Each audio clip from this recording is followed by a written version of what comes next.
Ok.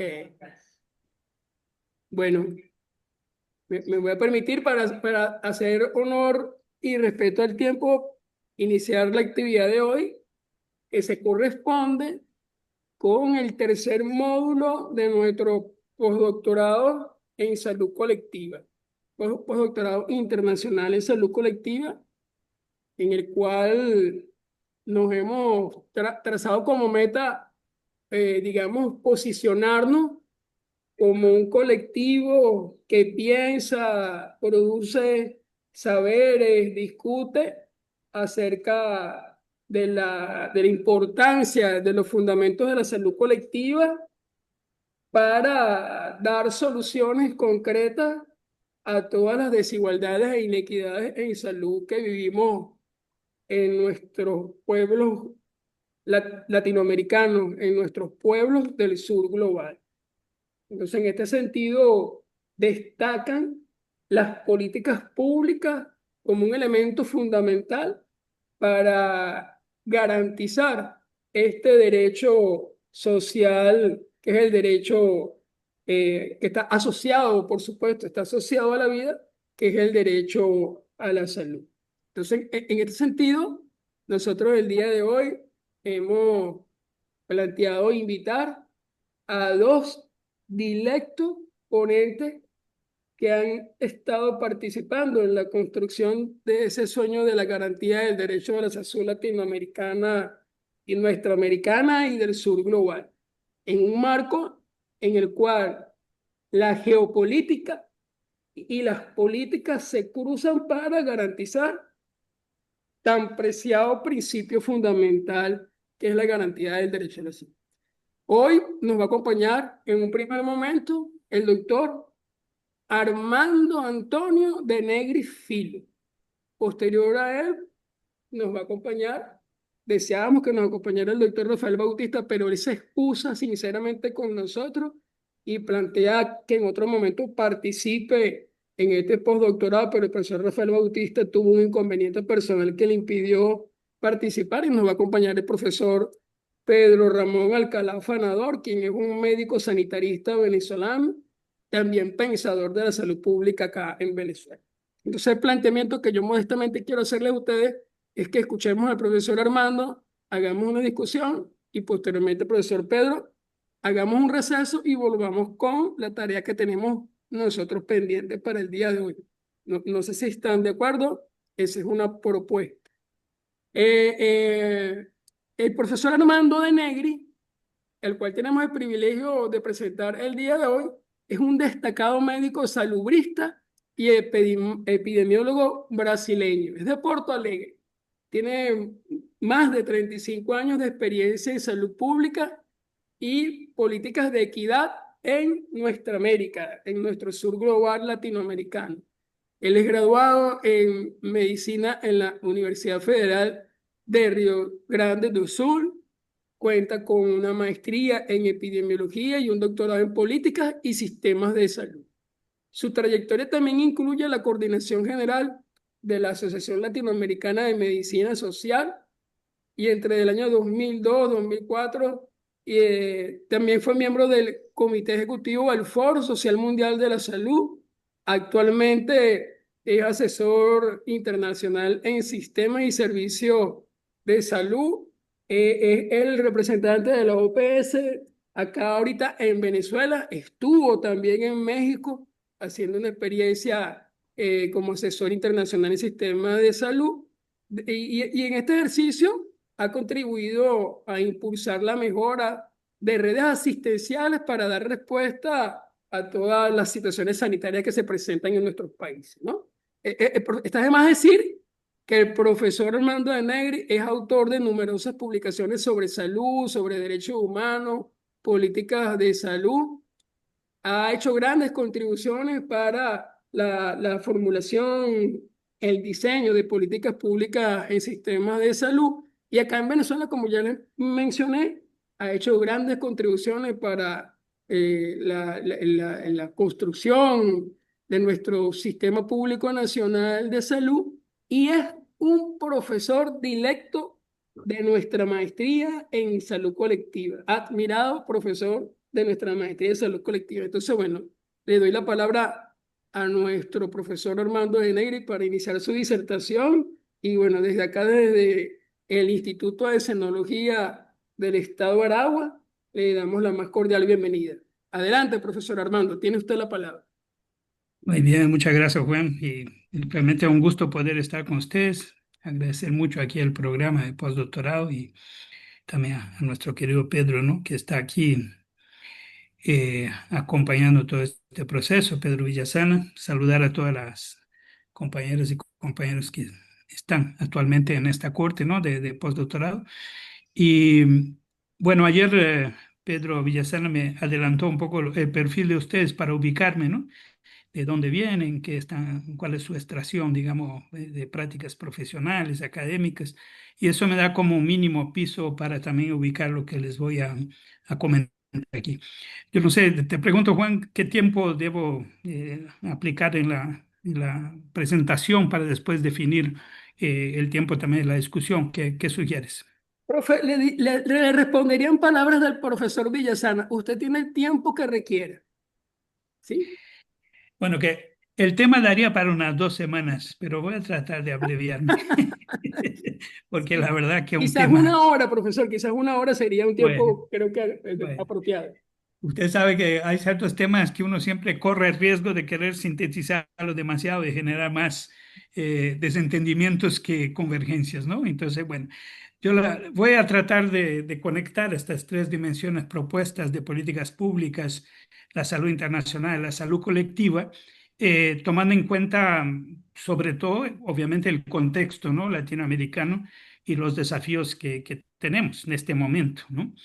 Pero para eso quiero vincular ciertas referencias históricas que me parecen clave para pensar cómo, desde la salud colectiva, la medicina social, o también de como algunos llamaron la nueva salud pública en su momento, podemos aterrizar nuestras largas e importantes reflexiones críticas a una acción transformadora. Yo creo que ese es el gran tema. Estamos todavía, en mi percepción, en deuda en generar una verdadera praxis, ¿no? De eso que llamamos el campo crítico, ¿no? De la salud y de la medicina y todo. Y no es que no hayamos tenido oportunidades y no hayamos intentado, pero la verdad es que tal vez no, nos ha fallado una comprensión más profunda de cómo se han constituido comunidades epistémicas muy poderosas en este campo y que tienen además la potencia, ¿no? Desde la hegemonía eh, dominante, o sea, instalada, generar las condiciones materiales de sus tesis, o sea, ampliar su influencia mediante también la incidencia directa en la constitución de las políticas de los estados. Pero quiero, antes de nada, decirle algo como una nota personal mía también, es que yo hice una trayectoria que trató todo el tiempo de dialogar entre una reflexión crítica y una percepción estratégica, ¿no? Más histórica, con las materialidades, ¿no? De la salud en el cotidiano de las personas. Por eso, desde mi periodo aún como estudiante, lideramos varios procesos de generar lo que fue un laboratorio, por ejemplo, sobre la atención comunitaria, ¿no? Este primer nivel de atención, si queremos llamarlo así, esta expresión del sistema de salud que se da desde las comunidades directamente en diálogo con las realidades, ¿no? En que viven las personas y que nos obliga a tener no solo una posición, sino también una acción decidida sobre cómo transformar las condiciones de vida al tiempo en que transformamos la forma, ¿no? De producir salud a partir de los mismos servicios de salud. Y eso ha sido siempre un tema de reflexión y que me llevó en un primer momento a estar muy vinculado a esta dimensión de salud comunitaria. Luego, después de un tiempo, me di cuenta que debería añadir una visión desde los servicios de urgencias, ¿no? Médicas, que eran una otra pieza clave en el equilibrio, en la dimensión sistémica de un sistema de salud, vaya la redundancia.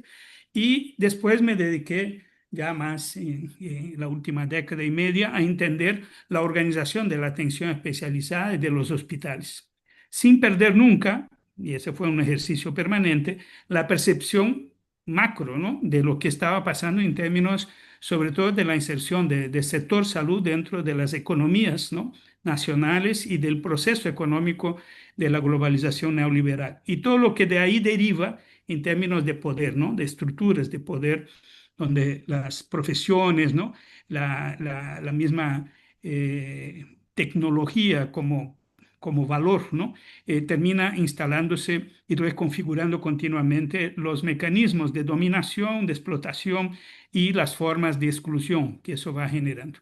Entonces, con esto muy presente y además siempre muy motivado a entender el carácter sistémico, ¿no?, y de totalidad que implica una buena lectura de los derechos humanos, eso me fue llevando primero a explorar el derecho a la salud, los sistemas de salud. Después, el derecho a la seguridad social, las protecciones sociales y sus sistemas, para finalmente culminar en un debate sobre el derecho al desarrollo como un elemento articulador, ¿no?, de todo eso, reivindicando ahí muchas importantes aspiraciones de los países que en el proceso de descolonización justamente ubicaron la aspiración a un pleno ejercicio del derecho de desarrollo dentro de un nuevo orden económico y político internacional. Bueno, eso me llevó a varias cosas en términos de estudios, ¿no? Pero también me llevó a buscar otros espacios de diálogo. Por eso coordiné durante más de 20 años el Foro Social Mundial de Salud, que después pasó a ser de Salud y Seguridad Social, y en su última etapa de Salud, Seguridad Social y Desarrollo. Luego también fui candidato a relator especial de Derecho a la Salud, ¿no?, en el Consejo de Derechos Humanos. Llegué a la lista tríplice final, pero ahí la geopolítica tuvo más peso que ciertas alianzas. Y por otro lado, logré en 2020 ser seleccionado para el panel de especialistas en Derecho al Desarrollo, ¿no? Era el único médico en este panel de 5 miembros del Consejo de Derechos Humanos de la ONU, eh, y que fue una experiencia muy importante que tuve que, bueno, abandonar porque cuando ingresé en 2021, perdón, a la Organización Panamericana, la Organización Mundial de la Salud, ya no podía mantener esta posición de especialista independiente, ¿no?, del Consejo de Derechos Humanos. Pero eso fue una trayectoria intelectual y de actividad política, ¿no?, que me fue como consolidando algunas ideas. Entonces quería empezar justamente por lo siguiente. Primero, cuando hablamos de políticas públicas, no olvidemos que la política pública, en el marco del capitalismo, surge como un esfuerzo de compensación sobre los excesos de la explotación, ¿cierto? Y eso es algo que hay que entenderlo, porque si no lo entendemos claramente, no somos capaces de ver también los límites que tienen estas políticas públicas, y me refiero sobre todo a las políticas públicas de incidencia social, pero también económica, que al intentar compensar, ¿no?, ciertos excesos de la explotación capitalista, lo que hacen es avanzar lo máximo posible dentro de ciertas circunstancias históricas. Por eso para nosotros es muy presente, muy claro avances que tuvimos, vaya, en la Europa occidental, en el posguerra, ¿no?, donde la fuerte influencia del pensamiento socialista y de los partidos comunistas en la guerra contra el nazifascismo dejaron un conjunto de simpatías, ¿no?, y de compromisos con las poblaciones que se han traducido en presiones sobre la direccionalidad general de las políticas. Y aunque tuvimos ahí una serie de derrotas en el posguerra, sobre todo en términos de ciertos conflictos, ¿no?, del occidente, como fue la guerra civil en Grecia, fue también el conflicto en Italia y todo, pero bien o mal eso generó como un campo gravitacional que obligó a los países occidentales en el proceso de reconstrucción a considerar también las reivindicaciones que habían quedado como reivindicaciones generadas ideológicamente por un largo ciclo que empezó en el post de la Revolución Soviética y que después se integra en los frentes populares de los años 30, en la resistencia antifascista que viene después y todo.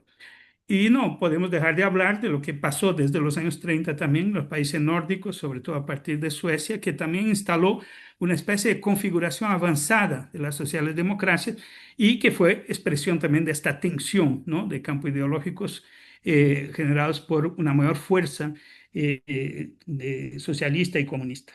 Y no podemos también dejar de mencionar lo que pasó durante ya la Segunda Guerra, en el posguerra, con el gobierno laborista inglés que lanza el Servicio Nacional de Salud dentro de un marco de un sistema de seguridad social mucho más ambicioso, en Reino Unido, que incluía el tema de la estatización de los principales sectores de la economía para fines de sostener justamente un proyecto social mucho más inclusivo.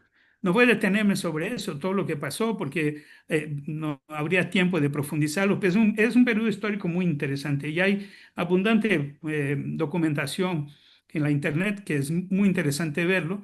Sobre todo hay un documental de Ken Loach, este director escocés, que habla del espíritu del 45, que él habla justamente de esta construcción y mediante incluso testigos, ¿no? Que personas ya de edad avanzada, pero que eran niños en aquel tiempo y que son testigos de lo que pasó, ¿no? Como transformación de base social a partir de estas políticas que responden a una aspiración de derechos mucho más plena. Pero en todo este marco hay una cosa importante, es que si las políticas públicas avanzan de una forma compensatoria, los derechos humanos que nacen a partir de ahí o su formulación es una formulación que está fuertemente anclada en el campo liberal, o sea, vinculado a esta compensación. Eh, Tardó bastante para que ciertos grupos políticos de la izquierda socialista o comunista incorporaran la idea de los derechos humanos.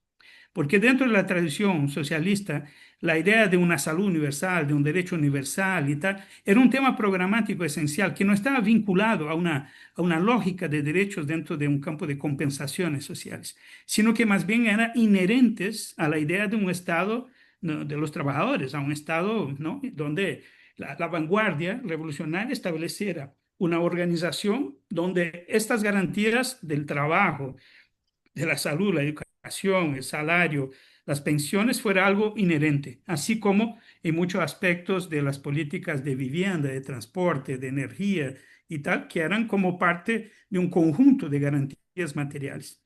Es interesante anotar eso porque hay muchos escritos que son bastante agudos de Boaventura de Sousa Santos, donde él habla de eso, de la dificultad que la izquierda tuvo históricamente de asumir unos derechos humanos que fueron construidos a partir de una visión liberal. Y nos costó mucho dar una vuelta para empezar a procesar estos derechos dentro de un campo que no fuera ese del liberalismo político, ¿no? Y creo que hasta hoy tenemos problemas sobre eso, sobre todo cuando en esta tensión histórica entre un socialismo que decía, no, la salud es derecho de todos, punto. Ya no hay que discutir categorías, formas de aseguramiento, de beneficio y tal, y por otro lado, una idea mucho más medida en el campo liberal que establece categorías y tal, y que va después a expresarse, y una idea de quién al final amerita la protección del Estado. Y aquí cuando me refiero a ameritar la protección del Estado, tiene que ver también con las compensaciones que se hacen dentro del campo de la vinculación laboral, del tema del trabajo, ¿cierto? Porque no olviden que buena parte del aparato de seguridad social que tenemos en nuestra tradición aquí de Occidente está vinculada al trabajo, ¿no? Sea en la vertiente más bismarckiana, ¿no? Mucho más claramente vinculada al trabajo, con compensaciones de equilibrio entre regímenes de trabajo, y por otro lado, eh, traduciéndose entonces en una idea que llegó muy fuerte en América Latina, de que los avances de la garantía de estos derechos vinculados a partir del trabajo crearon toda una institucionalidad, que son los institutos de seguridad social, que se van a crear a partir de los años 30, 40, dependiendo del país, y que ganan mucho impulso a partir de la Conferencia Interamericana, ¿no?, de Seguridad Social en 1942. Entonces, esa idea de procesar los derechos humanos y su forma de incorporación en la lucha de un campo más crítico, un campo más socialista, nos cuesta, ¿no? Porque estamos en permanente contradicción con esa idea de que, no, eso se alcanza cuando se conquista el Estado, se transforma toda la estructura del Estado y pasamos a tener un Estado socialista versus una idea de reformas que van avanzando paulatinamente en ciertas conquistas de la clase trabajadora y de la sociedad en general para una constitución de mecanismos, ¿no?, de instituciones que van a tener a su encargo estas variadas formas de compensación. Refiero a eso porque me parece que ahí el tema del derecho, ¿no? Y de como sistema y de los derechos humanos amerita una discusión bastante importante, ¿no? Porque la manera en que contemporáneamente también la hegemonía liberal fue apropiándose de eso llevó a una fragmentación de los derechos, ¿no? Y como una especie de conflicto entre los sujetos de derecho de diferentes áreas del derecho, ¿no? Entonces, vemos cómo se va fragmentando todo y hoy estamos todo el tiempo obligados a hablar de estos segmentos, ¿no? De población que queremos destacar como más necesitados, sin hablar de la matriz que genera la misma desigualdad. Entonces, tratamos de usar el derecho para compensar fragmentariamente ciertas desventajas dentro de la estructura social. Pero para entender cómo eso nos llega hoy y la dificultad y la tarea que tenemos de reivindicar los derechos desde otra perspectiva, es muy interesante ver lo que esta red internacional de investigación que se llama TWAIL, que se llama Third World Approach to International Law, ¿no? Que hace un acercamiento sobre el tema de la ley internacional, donde se inserta la ley internacional de derechos humanos, para justamente criticar desde el punto de vista marxiano, la ausencia de una categoría clave en los derechos humanos, que es la categoría central del pensamiento de Marx, que es la explotación, ¿cierto? Entonces, preguntarnos constantemente frente a la política pública, quién gana y quién pierde en cada uno de los conflictos sobre la política pública, nos auxiliaría a definir el mapa del conflicto y la posición de los actores para entender quién explota, quién es explotado, quién gana, quién pierde dentro de estos procesos. Y a mí me parece que, aunque parezca sencillo, este alerta es fundamental porque ahí recuperamos la idea del conflicto permanente que existe entre una idea realmente universalista, integral, igualitaria de derecho versus una lógica compensatoria. Y eso es particularmente importante por lo que pasó en los 70 para los 80, que es un desplazamiento clave que ocurrió. Cuando la derrota norteamericana en Vietnam, el balance que hace la inteligencia político-estratégica de Estados Unidos, que fue expresado directamente por McNamara, que era el secretario de Defensa, ¿no?, de Estados Unidos en la última etapa de la guerra, él dice, la derrota en Vietnam no fue una derrota militar, fue una derrota política porque nosotros no tenemos nada para ofrecer a los pueblos explotados. No utilizó esta palabra, pero a los pueblos del sur global, en fin, lo que hoy llamamos sur global. Y por lo tanto es muy probable que tengamos nuevas derrotas militares, pero más bien políticas, porque si no tenemos nada para ofrecer, nada para seducir, ¿no?, estas poblaciones, si no las ganamos de punto de vista ideológico y tal, si no le moldeamos una idea de futuro para que ellos puedan creer en un futuro que no sea el futuro que les propone el socialismo, ¿no?, el comunismo a partir de las luchas y de los conflictos sociales, vamos a estar siempre perdiendo terreno y perdiendo influencia. McNamara entonces formula una doctrina, claro, auxiliado por varias corporaciones norteamericanas y sobre todo los informes de la Rand Corporation, que fueron muy fuertes en este momento sobre este tema. Se formula una serie de cosas y enseguida, ¿dónde va McNamara?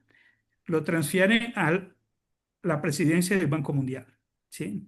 McNamara deja de ser secretario de Defensa y pasa a ser presidente del Banco Mundial.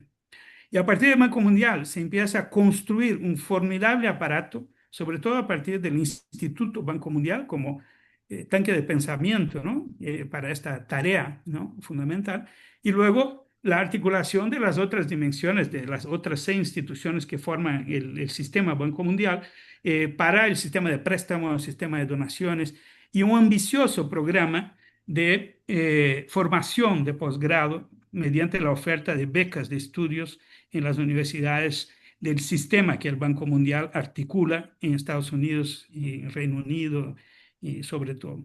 Entonces empieza un flujo continuo de, de profesionales del campo de la economía, de la administración, de las ciencias sociales, política y tal, que van a formarse en las universidades norteamericanas e inglesas sobre todo, y que se va configurando a partir de ahí lo que serían las comunidades epistémicas aplicadas a varios campos, ¿no? Incluso de la salud, donde se van formando liderazgos para sostener este proyecto que tiene como objetivo principal borrar el debate sobre desarrollo, tal cual estaba en la agenda de no alineados, estaba en el diálogo entre no alineados y los países, ¿no?, del socialismo real, etcétera, y desplazar el debate hacia el combate a la pobreza, ¿cierto?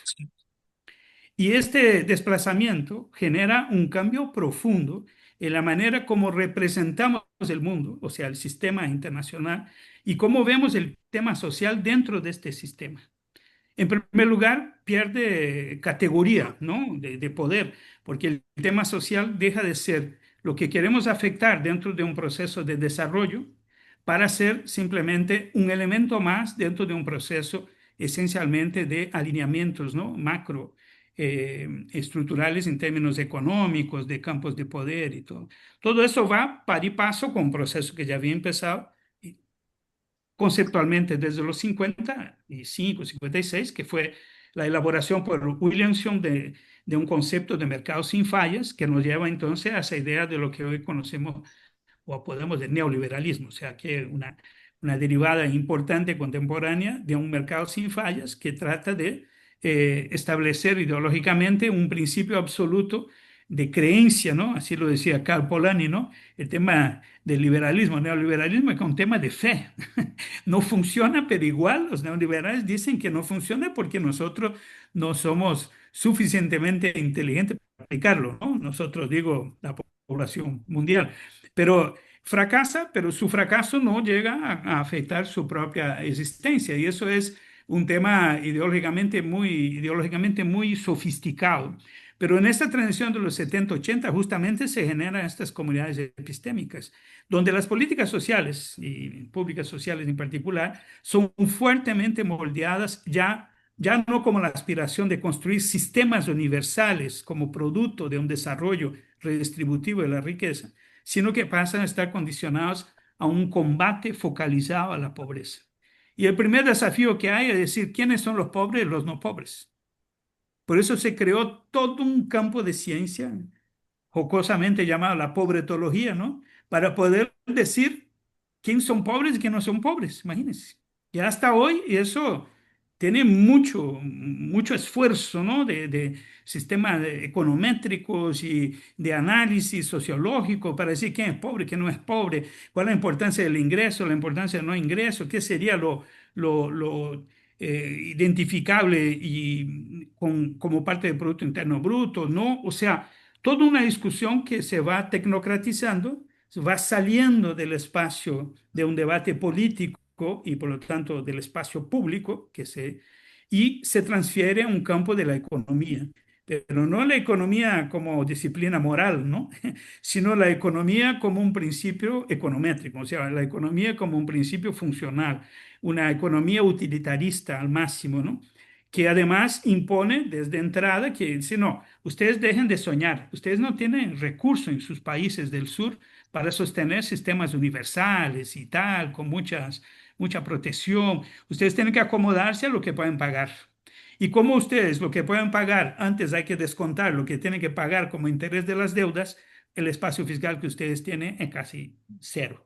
Y por lo tanto, ustedes tienen que aceptar fórmulas racionalizadoras. Y una fórmula clave es decir, quién amerita, entre comillas, socialmente, el apoyo del Estado y quién no amerita, ¿cierto? Esta lógica de focalización a partir de la política de la pobreza viene acompañada de una serie de categorías muy sofisticadas y que la hemos tragado enteritas. Y por eso yo lo comentaba a Pedro allá que, mire, cuando yo escucho gente que se reivindica del campo de la salud colectiva, de la medicina social, hablar de vulnerables, a mí me parece que tenemos un problema grave, ¿cierto? Los vulnerables como categoría fueron inventados. Vayan allá en el año 2000, lean lo que es la gestión social del riesgo como doctrina creada y publicada por el Banco Mundial, y ustedes van a ver cómo ahí se hace la instalación del concepto de vulnerables. ¿Quién es el vulnerable? El vulnerable es una categoría apolítica, una categoría de fracaso social. El vulnerable es un tipo que simplemente no tiene capacidad de solventar sus necesidades y que necesita ahora algún apoyo del Estado. pero no es un sujeto de derecho, es vulnerable a una forma inerte de relación con lo social, perdón, con lo social y lo político y lo económico. Por lo tanto, son estos remanentes de la sociedad que necesitan un apoyo y que el neoliberalismo fue desarrollando mecanismos más sofisticados de incluirlos como espacio de consumo mediante la subvención de recursos estatales, ¿no? Creando entonces los varios programas de transferencia de ingreso, o sea, de renta, creando programas especiales de protección y tal. Y cada vez más este espacio viene siendo penetrado, ¿no? Por sistemas de aseguramiento y de prestación de servicios que hoy, en la forma más sofisticada y políticamente, la llamada cobertura universal de salud propone, ¿cierto? Entonces fue un proceso largo de creación de alternativas y lógicas que definitivamente sacaron del debate el tema del desarrollo, y a veces hay gobiernos que traen de vuelta el tema de desarrollo, pero ahí hay una serie de conflictos, usted sabe, porque entonces ideológicamente se confunde el desarrollo como algo impuesto desde una lógica de carbono, desde una lógica, ¿no?, de acumulación de riqueza y tal, sin dar chance para que el desarrollo tenga una discusión política, ecológica y social más profunda. Porque no hay duda, y eso es una posición que yo defiendo, no hay duda de que nosotros necesitamos impulsar la producción, ¿no?, de riqueza en nuestros países para poder ser más efectivos en el propio proceso de distribución y redistribución, porque hoy tenemos una riqueza desapropiada y la desindustrialización que desde los 60 nos afecta, nos genera una dependencia tremenda, ¿no? O sea, tenemos un tema de nuestra posición desde el sur global en esta situación de asimetría. Por lo tanto, ahí, y eso daría obviamente margen para una discusión de una semana o más, porque hay varios conflictos que tenemos instalados en el mismo campo de la crítico, ¿no?, sobre este tema, ¿no? Pero no hay duda de que es algo sustantivo en la hora de pensar cómo los derechos humanos, como referente para pensar sistemas universales de políticas públicas, ¿no?, en este caso nuestro de salud, se relacionan con la producción, ¿cierto? Entonces, ahí hay un tema clave que yo vengo trabajando también desde hace un tiempo. Primero, el capitalismo no inventó el mercado ya existía. Lo que el capitalismo inventó es el mercado capitalista. Y para eso Karl Polanyi nos da unas ideas que son geniales. Dice, el mercado capitalista se genera a partir de la creación de mercancías ficticias. Las tres mercancías ficticias fundamentales para la instalación de capitalismo es el trabajo, la tierra y la moneda, ¿cierto? En la medida que yo puedo comprar y vender estos tres elementos de la vida, yo transformo un sistema que era de trueques, ¿no?, y de valor de uso por un sistema que permite establecer valores sobre estas tres mercancías ficticias en algo que poco a poco se va incorporando históricamente en la forma de capital financiero, que como lo conocemos hoy, ¿sí? Entonces, esa gran transformación que habla Karl Polanyi en su famoso libro y obligada lectura para entender la dinámica capitalista, fue complementada después por su hija cuando escribió de la gran transformación a la gran financiarización, que es muy interesante, como siguiendo lo que él había de forma ya muy así potente enunciado en los años 40, ¿no? Y que hoy conocemos de forma avasalladora en esta idea de que todo el tiempo estamos remunerando el capital y generando una especie de separación entre la materialidad de la economía y la materialidad, entre comillas, de la dimensión financiera. Entonces, paradójicamente, nuestro país no tiene espacio fiscal, pero nunca ha existido tanta riqueza en circulación como hoy, pero una circulación de campo financiero. ¿Cómo desfinanciarizar la economía? Es una discusión muy interesante, ¿no? Y ahí hay muchas elaboraciones que hicieron, sobre todo los grupos de economistas, ¿no? Altermundialistas de Francia. Hay una obra muy interesante de Ricardo Petrella que se llama En nombre de la humanidad, las tres audacias que propone, ¿no? Que una es justamente desfinanciarizar la economía, lo otro es desarmar la guerra, que es una discusión muy interesante y actual, y la tercera que es ilegalizar la pobreza. Y ahí volvemos a este movimiento que hicieron en los 70, 80 de decir que todo lo que hacemos en lo social se inscribe sí o sí en el combate a la pobreza. Cuando de hecho la pobreza como categoría, digamos, construida socialmente y política, económicamente, debería ser, y ahí Petrella lo que hace una analogía con la esclavitud, él dijo, la esclavitud empieza a desaparecer, ¿no? En Occidente, en la mitad del siglo XIX, en el momento en que se empieza a cuestionar la legalidad de la esclavitud. Y para él, por analogía, hoy deberíamos promover la ilegalidad de la pobreza, o sea, con eso denunciar que la pobreza no es un fenómeno natural ni divino, sino que un fenómeno construido por un conjunto de leyes que reproducen la pobreza sistemáticamente. Y por lo tanto no hay pobres, hay empobrecidos. O sea, el mantenimiento del proceso de empobrecimiento por fuerza de la concentración de la riqueza es algo que, construido política y socialmente, puede ser desarmado política y socialmente. Y eso nos remite entonces a lo que queremos y esperamos de las políticas públicas a partir de una lectura mucho más radical de los derechos humanos como sistema, y ahí tenemos que darle otra materialidad a eso. Y me permito hacer una referencia a un debate muy interesante que viene arrastrándose del sistema de Naciones Unidas sobre los derechos, es que China y el campo de influencia de China, sobre todo ahora este eje euroasiático, ellos plantean que los derechos humanos tienen que estar basados en el desarrollo y no el desarrollo basado en los derechos. Porque justamente la tensión entre la tradición liberal y la tradición, me animo a decirle materialista, ¿no? De lo que histórica sobre qué implica las condiciones de vida de las poblaciones, traducida entonces en una serie de materialidades, para que el derecho no sea solo una asunción teórica, sino que sea algo que se come, que se toca, ¿no? Que se materializa en la cotidianidad. Y ahí ustedes saben que siempre hubo, a partir de esta tradición liberal de los derechos, un valor mayor a los derechos civiles y políticos y un valor complementario, secundario, a los valores, perdón, a los derechos económicos, sociales y culturales. Incluso no fue por otra razón que en 1966 no logramos que Naciones Unidas aprobara una convención, o sea, un tratado sobre todos los derechos humanos, sino que se separan los derechos. Y terminamos teniendo una convención sobre derechos civiles y políticos que en su doctrina dice que es de aplicación inmediata, que no se puede tergiversar sobre todo derecho, versus la Convención de los Derechos Económicos, Sociales y Culturales, que de entrada te dice lo siguiente: será de aplicación progresiva según la condición material de cada país.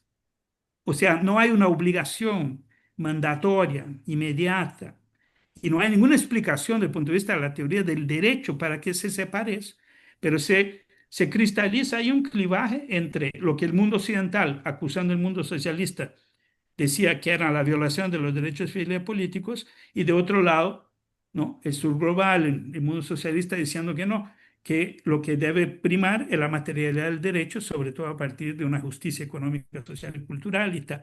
Entonces, una vieja discusión que escindió de alguna forma y es ilustrativa de lo que les decía de una cierta dificultad de la izquierda de relacionarse, ¿no? con el tema del sistema de derecho humano en su totalidad para fines de nuestro ejercicio crítico y que muchas veces nos genera, bueno, dificultades importantes en el momento de cómo llevar eso a nuestras sociedades, ¿no? Que todavía siguen siendo sociedades donde la conciencia sobre la condición de sujeto de derecho no está clara, definitivamente. Tenemos un problema ahí de los sujetos, porque un sujeto de derecho es un sujeto histórico. Ese es el problema. El sujeto de derecho, en la medida que se despolitizan los procesos sociales y más bien se transforman en conflictos sobre eso que Gramsci hablaba, ¿no? De las demandas democráticas. La demanda democrática es un sujeto que lee la constitución de su país y dice, esos son mis derechos. Vaya, yo como brasilero, yo tengo un conjunto de derechos que la constitución los deja clarito, ¿no? Y uno de los primeros artículos de la constitución articula todos los campos de los derechos civiles, políticos, sociales, económicos, todo está ahí. Hay un artículo que lo resume todo. Pero paradójicamente, este principio constitucional, cuando la población reivindica que es una demanda democrática en este concepto constitucional y es frustrada en su reivindicación, eso se transforma en una demanda popular. Ahí utilizo, eh, una discusión que Laclau, ¿no? Ernesto Laclau, el argentino, que nos propone justamente esta idea que en su obra sobre la razón populista, que es una obra que me parece fundamental estudiarla, entenderla en su profundidad, que nos habla justamente de esta materialidad. Y cuando frustrada la demanda democrática, terminamos abriendo paso para la manera como él, utilizando el lenguaje psicoanalítico, hablaba de significantes vacíos, ¿no? Que generan la posibilidad de la extrema derecha ocupar paradójicamente este espacio de la frustración de las demandas democráticas, creando significantes vacíos, pero que movilizan políticamente una polaridad muy importante, ¿no? Con esa idea del discurso anti-élite, del afecto de la política que muchas veces estos liderazgos, ¿no?, de la extrema derecha tienen. Y no voy a hablar aquí de lo que pasó en Brasil con Bolsonaro, que pasa hoy con Milei en Argentina, que toda es una construcción complejísima que llevó a esta situación, pero que tiene que ver con algunas dificultades que tenemos sobre, desde un campo crítico, traducir de forma efectiva en respuestas a las necesidades de las poblaciones este proceso que en su subjetivación debería crear una otra identidad, una identidad de sujetos que perciban, ¿no?, la explotación y perciban también la manera de superar eso y un proyecto de sociedad transformada, ¿no?, donde el tema de las desigualdades injustas pasen a ser intolerables, ¿cierto? Eso me parece un tema también clave. Si para algo sirve toda una trayectoria de muchos siglos sobre los derechos, es que las desigualdades injustas tienen que ser percibidas socialmente como intolerables, inaceptables. Si no llegamos a este punto, no nos sirven los derechos. Hay que llegar a este punto en que ya la sociedad perciba y por ende esta sociedad vinculada a un proyecto de Estado, ¿no?, integral, que perciba las desigualdades que son de carácter injusto, ¿no?, y por lo tanto inaceptables, pueda moverse alrededor de la superación de esas desigualdades. Por eso, y ahí tengo que ir tratando de darle ya, redondear un poco algunas cosas. Por eso cuando uno está en una condición, y yo estuve varias veces en la condición de asesor de gobiernos, teniendo cargos públicos y tal, lo que me motivaba permanentemente era maximizar esta posición de intolerancia, no es una buena palabra, pero de superar una especie de pasividad frente a las desigualdades. O sea, y a mí no me importa si los recursos que me dice que tengo en el presupuesto me dan o no me dan para eso. Lo que es necesario es formular políticamente la superación de estas condiciones que no son tolerables, que hay que eliminarlas. Y en eso poner muy claramente cuál es el tamaño de la deuda social que tenemos para poder entonces cambiar la manera de discutir eso. Cada vez que uno acepta, ¿no?, en las políticas públicas que lo que estamos, acepta que lo que vamos a ofertar es inferior a las necesidades de la población, lo que se establece es lo que vengo llamando de desasistencia programada, ¿cierto? O sea, yo tengo conciencia de lo que estoy proponiendo, no es suficiente, pero lo normalizo como siendo lo que es posible, ¿cierto? Y ahí nos sirve mucho la discusión sobre la complejidad, la teoría de la complejidad, los sistemas complejos, ¿no? Porque si yo tengo una construcción histórica que está mediada por leyes, normas, reglamentos, ¿no?, estructuras presupuestarias, campos y flujos de decisión política, etcétera, que van enajenando la realidad de las personas, de las poblaciones, en relación al proceso político. Y el proceso político se enajena de ellas y ellas progresivamente se van enajenando de eso porque no creen, porque no encuentran ahí respuesta a sus demandas democráticas. Esto genera una desmovilización o, como mencioné, a veces la apuesta por caminos de extrema derecha, sobre todo, que van en la lógica de captar la insatisfacción de una manera eh, a instrumentalizar sus proyectos políticos. Y lo hemos visto fartamente en los últimos años. Si vamos a una dimensión de superar este cinismo frente a las necesidades y las desigualdades sociales, tenemos que hacer con que ya no sea aceptable pensar la política pública como una respuesta parcial. Hay que poner en el proceso de decisión política el tamaño real de las necesidades sociales. Lo vengo haciendo yo en el caso del Sistema Único de Salud brasileño desde hace un tiempo. Y no es fácil hacer que la gente entienda eso, porque yo hice mi trabajo doctoral, fue sobre reforma hospitalaria del Sistema Único de Salud. Tal vez algunos más radicales de la medicina social no entiendan muy bien por qué yo, que me afilio a una teoría crítica aplicada a la salud, decidí estudiar reforma hospitalaria. Pero el tema es muy sencillo. Si yo fuera a medir por necesidad social un sistema de salud que tenga un primer nivel de atención muy resolutivo, que tenga un nivel de ambulatorización del cuidado muy fuerte, que tenga un conjunto de garantías de otras políticas para mejorar la condición social, aún así, tomando en cuenta necesidades comparativas internacionales, yo necesito alrededor de 4 camas por 1.000 habitantes. O sea, toda la discusión crítica se materializa en un debate sobre el tamaño de la oferta hospitalaria, ¿cierto? Porque yo tengo que llegar ahí. Y en el momento que yo pongo eso sobre la mesa y el sistema de salud brasileño, el sistema público, tiene 1,4 camas por 1.000 habitantes y de verdad operativa solo encontré 0,7 camas por 1.000 habitantes, ¿qué es lo que tengo yo? Una desigualdad estructural enorme, porque quien puede pagar va a atenderse en los hospitales privados que 25% de la población tiene acceso más o menos según la categoría de sus seguros prepagados, etcétera, y acuerdos colectivos, subsidiados, por cierto, por capital, por recursos financieros del Estado, en muchos casos, y que por lo tanto cristaliza una desigualdad estructural, pero además una desigualdad estructural dentro de un sistema que constitucionalmente es universal, integral, ¿no? Y igualitario. Esa contradicción erosiona la misma idea de un principio de derecho porque su materialidad no está garantizada. Pero vaya, uno podría decir, sí, al inicio del proceso histórico eso era así, pero con la adopción de un sistema universal de base constitucional, eso se iba a superar. No, después de 35 años ahora que vamos a alcanzar de sistema, eso empeoró. Porque en la medida que hay esta desigualdad tan estructural y en la medida que hay todo un polo de poder que va cuestionando la viabilidad de lo universal y va creando alternativas y tal, y que hay un comportamiento en que los que tienen posibilidad de trabajo formal contribuyan a otros tipos de aseguramientos segmentados, ¿no? Dentro del sistema, todo eso va creando una dinámica de mercado que se mantiene. Pero lo más interesante, a esta altura ya no es una dinámica de mercado privado, lucrativo, que ponga se ponga en oposición al sistema universal constitucional, es que vive de esta insuficiencia y de su complementariedad.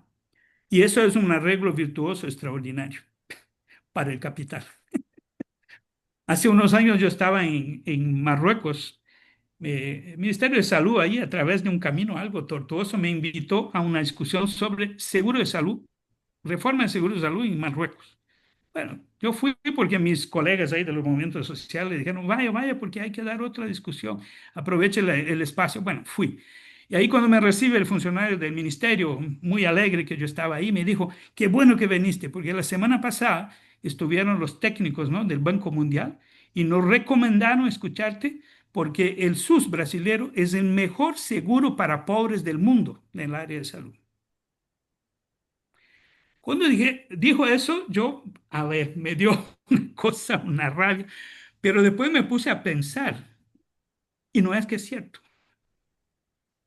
Los sistemas universales, cuando se instalan en condiciones materialmente insuficientes para cumplir su mandato universal, su propia existencia termina avalando una lógica de una desasistencia programada, pero que es complementaria a la dinámica del capital financiero dentro de un sistema de salud, tomando la totalidad. Por ejemplo, lo que pasó durante la pandemia. La pandemia en Brasil, ¿qué pasó? Tú vas a ver cuánto ampliaron su capacidad de hospitalización, de cuidado intensivo del sector privado. Poco. ¿Por qué? Porque el sistema público tuvo que casi triplicar su capacidad.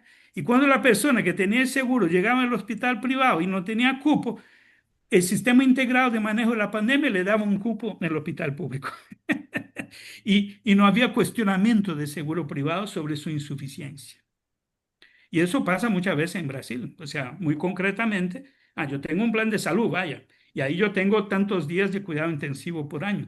Cuando yo alcanzo el límite de estos días, me transfieren a un cuidado intensivo público. O sea, esa dinámica que es muy compleja y tiene, cada país tiene su historia sobre eso, denota muy bien esa especie de frontera porosa entre lo que es lo privado y lo público, ¿cierto? Y a veces nosotros incorremos en una cosa semántica muy básica, que es creer que todo lo que es estatal es público, cuando deberíamos hacer una discusión muy clara sobre qué es estatal y no estatal, qué es público y no público, porque incluso hay sectores privados que tienen mayor importancia pública porque complementan, vaya. Y ahí me refiero a este universo privado que es muy amplio. Pueden ser iniciativas comunitarias, iniciativas de auxilios mutuos, ¿no? O sea, iniciativas solidarias que componen su propio subsistemas, etcétera, etcétera. Entonces tenemos una complejidad muy grande que se va creando a partir de esta insuficiencia de los sistemas públicos en cuanto a promesa de universalidad, integralidad, igualdad, y toda una dinámica privada multifacética que se va adaptando, que se va pegando, ¿no? Donde hay oportunidades y que al final se beneficia de una serie de leyes y recursos del mismo Estado, el cual, siendo insuficiente, encuentra formas de no permitir que esta insuficiencia se transforme en una explosión social, ¿cierto? Entonces, hay cosas que deberíamos mirar con mucho más profundidad. Por eso me parece que tenemos que aterrizar nuestro pensamiento crítico, ¿no? ¿En qué sentido? En el sentido de ver cómo salimos de la situación que cada país tiene sobre estas políticas públicas, sociales, que son esencialmente también económicas, y hacemos una transición a lo que debería ser esa idea de los sistemas universales como expresión de pleno derecho. Y eso no va, siempre me preguntan, bueno, ¿y cuánto tiempo nos toma eso? Yo la verdad no sé, porque ya decían los griegos, ¿no? Que en política sirven muy bien las tres categorías que ellos hablaban para definir tiempo. El cronos, que es un minuto después del otro, y que uno diría, ah, tardó 20 años en un país, va a ser 20 años en el otro. No, no sirve el cronos en la política. Puede servir el aion, o sea, la intensidad del tiempo, y el kairos, que es la oportunidad del tiempo, ¿no? Ahí sí podemos hacer un balance, es decir, lo que sí es cierto es que cuando tenemos la oportunidad de incidir en procesos políticos y catalizarlos y todo, tenemos que tener más claridad de lo que estamos hablando. Lo primero que pasa cuando ocurre una elección en cualquier de nuestros países, al día siguiente están las misiones del Banco Mundial, Banco Interamericano y tal, con todos sus técnicos, con todos sus estudios y tal, independiente del color del gobierno, para decir cuál es la solución. Encuentran siempre quien los escuche, porque esta formidable comunidad epistémica o comunidades epistémicas que se crearon a partir de los años, fines de los 70, 80, está ahí, son los interlocutores, ¿cierto? Entonces hoy tenemos jóvenes muy bien formados, ¿no? En los principales centros del norte, ya también formados en nuestras universidades, porque ya estamos en la generación que tiene ahora los docentes de los países formados del norte, que ahora por su vez reproducen una visión, ¿no? de las políticas públicas de forma general, donde lo primero es análisis costo-eficiencia, costo-efectividad, etcétera, donde ya eliminamos todo lo que no quepa en el presupuesto, que no se justifique, tenemos que tener evidencias mensurables, y eso lleva a una despolitización tremenda del proceso. Y se va generando eso de un nuevo constitucionalismo, como llamaron algunos autores, en que las discusiones políticas sustantivas ya no se dan en los espacios accesibles a la población. Porque vaya, nunca se pone en los procesos electorales de forma franca, clara y directa cuál será la política económica del país. Siempre se habla bueno, de dar más en algunas áreas, de resolver eso, de impulsar, pero la estructura misma de la economía de los países no se pone a juicio en las elecciones de forma cabal, ¿cierto? Muy raramente, por lo menos, ¿no? Y eso me recuerda lo que dijo el presidente del Banco Central de Alemania, ¿no? Cuando de la crisis griega, recuerdan cuando hubo este referendo y los griegos dijeron que no iban a aceptar las reglas de la troika y todo, y que bueno, después cayó el gobierno y todo, pero él dijo, ¿A quién les ocurre poner una discusión política, perdón, una discusión económica en un ámbito político? Ese tema es demasiado importante para que la gente opine sobre esto. Él fue claro sobre este asunto. Y por lo tanto, eso no está en discusión clara y menos en sus consecuencias, ¿no? Entonces vemos situaciones en que la población vota por una alternativa que le parece que sí le va a defender su interés y después se sorprende de que lo que existe es recesión económica, desempleo, ¿no? Pérdida de poder adquisitivo de salario, pero es porque no leyó exactamente lo que estaba siendo propuesto, ¿no? Y eso es un tema ahí muy vivo para la viabilidad de lo que tenemos como aspiración de un derecho a la salud que se materialice en un acceso universal y que no esté condicionado por la capacidad económica de individuos, familias, ¿no? y poblaciones. Y ahí hay un tema que también quería añadirles como objeto de reflexión, que es justamente pensar que en esta transición hacia sistemas universales hay un desplazamiento que tiene mucha importancia, que es desplazar lo que es el gasto social de esta condición de gasto corriente a una condición de inversión estratégica. Y ahí otra vez entramos en este concepto de los sistemas complejos, la inteligencia de la complejidad, para hacer una disputa central. Porque hoy el gasto social, así entendido, tiene su inserción fundamental en lo que son los componentes de gasto corriente en los presupuestos nacionales. Y la proporción que hay de inversión para el desarrollo de estas políticas sociales, léase educación, salud y otras, ciencia y tecnología, incluso si pensamos que eso es parte del desarrollo, es muy pequeña la capacidad de inversión y casi siempre es dependiente de capitales externos, de financiamiento externo. Entonces, ¿qué pasa? Yo no tengo cómo argumentar en esta clasificación presupuestal de que yo tengo un déficit, como fue resultado de mi estudio en Brasil, de más de 500.000 camas de sistema público, porque eso nunca va a aparecer en el presupuesto como una inversión sostenida para alcanzar 500.000 camas, que claro, va a tener como consecuencia que después yo tengo que tener los recursos de operación. Pero la inversión estratégica para ampliar el sector salud como frente de expansión económico de la economía nacional es la tesis que me permite argumentar en favor de la inversión estratégica para que yo pueda enseguida mostrar el efecto virtuoso económico de esta expansión. Porque la salud es un sector productivo, ¿cierto?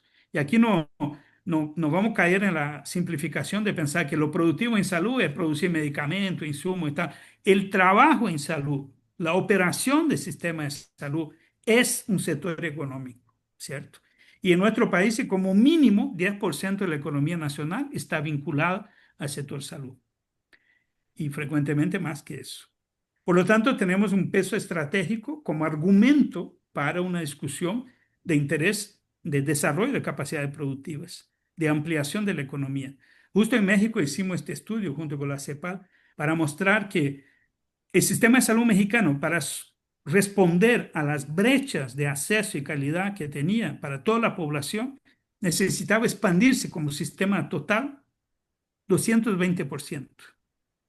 Ahí calculamos cuánto eso implicaría en inversiones sostenidas para ampliar la capacidad de producción del sector salud. Este monto que fue calculado tenía después un efecto sobre la economía mexicana que aumentaba el tamaño general de la economía mexicana en 7.2% del Producto Interno Bruto general. Entonces, era la materialidad, digamos, en términos econométricos de lo que significa asumir una inversión estratégica de un sector, que es una inversión sostenida, no es algo que tú puedas hacer un año y después olvidarte, eso tiene que tener ciclos de por lo menos 10, 15 años, porque además hay un componente clave en el sector salud, que es la formación de la fuerza de trabajo, que yo no puedo decir, abro ahora más tantas unidades, ¿no? de atención en primer nivel en las comunidades, más tantas unidades hospitalarias, más tanto no sé qué, y enseguida yo no tengo cómo operar, no tengo gente para operar, porque no tengo un ejército de reserva en este caso. Yo necesito movilizar un plan de formación de la fuerza de trabajo para y paso con la formación, perdón, de la constitución de la infraestructura, ¿no? Y de todo lo que implica las cadenas de producción, las cadenas logísticas, etcétera, vinculadas a eso. Si no, estaremos siempre en crisis, ¿no? Ustedes miren, todo nuestro país está en crisis de salud hace tiempo. ya hay problema de medicamento, ya hay problema de personal, ya hay problema de infraestructura y tal. Claro, porque lo que hacemos es prácticamente inercial en términos de recurso movilizado. O sea, no hay nuevos recursos. Y los recursos que eventualmente ingresan son recursos para compensar la operación, gasto corriente. Casi no hay inversión estratégica sobre eso. Estoy hablando aquí de salud, pero si miremos a educación, desarrollo científico-tecnológico, sistema de pensiones, de todo el tema de sistema de cuidados, etcétera, igual estamos en una lógica inercial de naturalizar esta insuficiencia, naturalizar esta desasistencia programada, ¿no? A quien me refería previamente. Y eso es un tema aceptado conceptualmente, ideológicamente, porque estamos capturados en una lógica en que al final parece que se creó un consenso que no es posible responder a las necesidades sociales. Y eso lo tenemos, creo que profundamente, digamos, introyectado, ¿no? Internalizado. Entonces, cuando vamos a las discusiones y alguien como yo dice, tenemos que ver la totalidad de las necesidades y proyectar el monto de la inversión estratégica y tal, la gente, en lo mejor de los casos, me mira como siendo un poco fuera de lugar, ¿no? O sea, porque lo que tenemos que discutir es cómo vamos a gastar este poquito de recursos que nos dejan, ¿cierto? Y hacerlo para los más pobres, o sea, los más vulnerables. Entonces, este lenguaje que está instalado nos paraliza y en términos históricos estamos debiendo. Por eso, y quiero cerrar por aquí, lo que nos pasa frecuentemente en el ámbito internacional es que no tenemos claridad sobre lo que podría ser una estrategia de reubicar el tema con más potencia. El último ciclo de discusiones que empezó en 2010 en la OMS, se aprobó la resolución sobre cobertura universal de salud. Fue en su inicio una disputa muy fuerte entre los que decían, cobertura no nos dice nada, nosotros necesitamos acceso, porque ahí podemos dimensionar materialmente el tamaño de los sistemas de salud. Esa tesis fue vencida y se abogó por una idea de cobertura con una diversidad de actores aseguradores y actores prestadores. Si ustedes quieren saber qué significa la cobertura universal, vayan a leer los manuales del Banco Mundial sobre eso. Allá todo está muy claro. Todo lo demás es poesía, la resolución de la Asamblea General de la ONU sobre cobertura universal, la inclusión de esta referencia ahí un poco periférica, pero dentro del Objetivo de Desarrollo Sostenible, la resolución de la misma OMS que precedió en 2010. Y aquí en América Latina, sobre todo me refiero a la posición de América Latina en su momento, en 2014, la OPS adopta, ¿no?, en su consejo directivo una resolución que trata de dar una vuelta a la cobertura universal, y que se llamó de salud universal, dando más énfasis al acceso. Y eso fue una vuelta que dieron gobiernos que en aquella ocasión tenían una posición más avanzada y que trataron de salir de la trampa de la cobertura como algo que finalmente no establecía materialidades, ¿no?, en las garantías. Bueno, yo utilizo mucho esta resolución que me parece la más adecuada para fines de una disputa institucional y todo, pero la verdad es que arrastramos ahí una especie de inercia, ¿no?, en términos de nuestra incapacidad. Y algo muy interesante que en los últimos años ganó fuerza en el debate bioético, ¿no? A eso que se llama la injusticia epistémica, justamente. Y que yo creo que es una manera también de hacer una crítica a estas comunidades epistémicas que naturalizaron la tecnocracia, ¿no?, de las decisiones que al final no garantizan los derechos de la gente.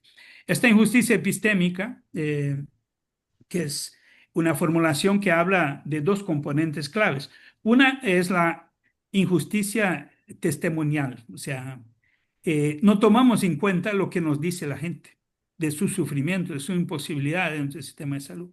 Entonces, esta lectura directa, derivada del testimonio, ¿no?, de las personas sobre lo que no logran, de cómo mi hijo se murió y no logró el tratamiento para el cáncer, cómo mi hijo estaba pendiente de cuidado intensivo y no había cupo, y cuando se murió ahí sí hubo cupo porque entonces era un donante de órganos, ¿no? O sea, esas contradicciones, esas cosas todo el día, la insuficiencia, hasta el sufrimiento, ¿no? No lo ponemos como argumentos políticos. ¿no? De peso, donde los casos por sí mismos ya serían suficientes. Ahí vamos siempre al terreno, ¿dónde está la evidencia, la estadística y no sé qué? Y ignoramos lo que podemos observar cualitativamente en las dinámicas sociales, que podemos recoger los testimonios y en varios niveles, ¿no? De eso, de su expresión. Entonces, ese primer componente de la injusticia epistémica es clave, porque entonces dejamos la episteme dominante ajena a la materialidad de sufrimiento, ¿no? De la gente.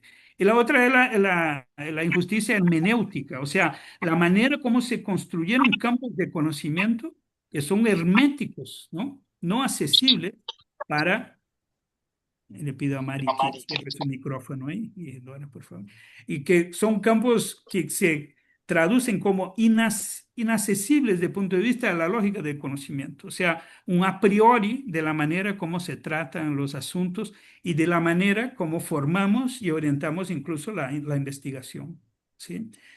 Bueno, cierro diciendo lo siguiente. Yo creo que a nosotros, para ser coherente incluso con todo un origen de la medicina social, de la salud colectiva en América Latina, nosotros nunca, en su origen, nunca habíamos negado la necesidad de una visión de totalidad, ¿cierto? Y por eso también me amparé mucho en los últimos años de pensar desde un sistema complejo adaptativo para representar los sistemas de salud y los sistemas sociales en su conjunto, como sistemas de protección o de seguridad social, como prefieran, y que al aplicar esa idea de sistemas complejos adaptativos, eso nos permite entrar con más profundidad en todo lo que implica entender los varios componentes de eso, enfrentarnos al desarme, ¿no? de las estructuras epistémicas que están instaladas en estos varios componentes y empezar a desfragmentar, ¿no? Porque un sistema complejo es sobre todo una totalidad, ¿cierto? Yo sé que en la posmodernidad nos dieron muy duro contra los discursos de totalidad y tal, pero la verdad yo creo que hay que recuperar muchos de estos aspectos de una totalidad, reconociendo la complejidad que subyace a esa totalidad, pero de manera que pensemos de forma más eh, exigente cómo aplicar el conocimiento, ¿no? Cómo traducir y una acción crítica en función de eso que yo mencionaba al inicio, de constituir una praxis, ¿no? La praxis se define a partir de que la forma ya no es indiferente al contenido. Entonces nosotros no podemos seguir haciendo un discurso muy crítico, muy radical, pero después cuando tenemos la oportunidad de aplicarlo en las realidades sociales, en gobiernos, en procesos otros, terminamos recogiéndonos a fragmentos, ¿no? A pedazos, a posibilidades limitadas por sí mismas y no trabajando una totalidad que nos obligaría entonces a reconsiderar las estrategias para poder alcanzar nuestros objetivos. Y creo que la medicina social y la salud colectiva, como un campo crítico, que por lo menos se reivindica la teoría crítica, tiene que ser mucho más incisivo incluso en los espacios de formación, ¿sí? Nosotros sobrevivimos en la marginalidad, ¿cierto? Frente a una formación profesional en salud hegemónica, ¿no? Cada vez más tecnocratizada, cada vez más alejada de un diálogo en profundidad con la realidad. Y aquí quiero mencionar una anécdota en este cierre. Yo muchas veces me invitan en Brasil a hablar en eventos de los estudiantes de medicina, porque fui el primer presidente nacional de estudiantes de medicina. Y creo que me invitan ya como una especie de reliquia arqueológica, ¿no? Pero lo interesante es que muchas veces los estudiantes se me acercan y dicen, yo, estudiantes que tienen conciencia política, ¿no? Que son sensibles a los problemas sociales y que ellos casi que se obligan por eso a dedicarse entonces a la salud colectiva, ¿sí? Y yo les pregunto muchas veces, mira, ¿cuál fue tu motivación para venir a estudiar medicina, enfermería, odontología, lo que sea? Porque tú debes seguir tu motivación inicial. Si tú quieres ser un médico de cuidado intensivo y tú quieres ser una enfermera obstetra un enfermero de urgencia, lo que sea, siga esta vocación, pero lleve a este espacio de tu vocación la mirada crítica, la mirada de reconstruir la forma de hacer salud a partir del espacio que ocupes. Porque si no, lo que terminamos haciendo es que nos recogemos a unos guetos, ¿no? de salud colectiva y dejamos que la vida siga y la hegemonía se reproduzca y un sistema de salud que está cada vez más dominado, ¿no? por estos intereses hegemónicos y bueno, eso es lo que quería compartir con ustedes. Yo sé que son muchas cosas, por eso decía que me faltaban unas 2 semanas para explicar bien cómo llegué a ciertas ideas, pero espero que les motive. Muchas gracias.